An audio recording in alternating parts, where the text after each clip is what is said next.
খুব বেশি কিছু না, লাইফে একজন মাইন্ড রিডার লাগে, যাকে কিছুই বলা লাগবে না।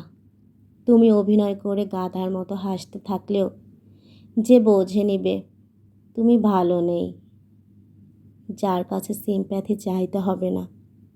চোখের দিকে তাকিয়েই যে খুব যত্ন করে তোমার মাথায় হাত রাখবে। সব সময় মুখ ফুটে সব বলতে ইচ্ছা হয় না, চোখে ঘুম থাকলেও মাঝে মাঝে চোখ বুঝতে ইচ্ছে হয় না। ইচ্ছাগুলো বড্ড অবাধ্য, অবাধ্য ইচ্ছাগুলোকে পোষ মানাতে পারে এমন কাউকে ভীষণ দরকার জীবনে। এমন একটা মানুষ দরকার, যে মানুষটা ইশারা দিলেই তার প্রতিবাদে তোমার বুকের ভিতর ইচ্ছাগুলো কোনো মিছিল, মিটিং, মানববন্ধন ভাঙচুর করবে না।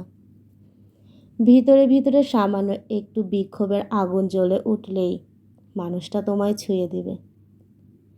এক অদ্ভুত শীতলতায় তুমি শান্ত হয়ে যাবে। পৃথিবীর এক প্রান্তে হয়তো তুমি জ্বলে যাচ্ছ নিরন্তর, অন্য প্রান্তে হয়তো কোনো একটা মানুষ এক রাশ শীতলতা নিয়ে চুপ করে বসে আছে। কেউ কাউকে চেনে না, কেউ কাউকে জানে না, অথচ দুজনেরই দুজনকে ভীষণ দরকার। নিষ্ঠুর পৃথিবী কারো দরকার বোঝে না। যদি বুঝতো তাহলে সে অতটা বড় হতো না, অনেকটা ছোট হয়ে সেই দুই প্রান্তে দুটো মানুষকে মিলিয়ে দিত।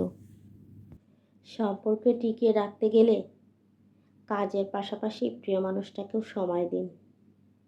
তা না হলে অভিমান জমতে জমতে এক সময় দূরত্ব তৈরি হতে পারে।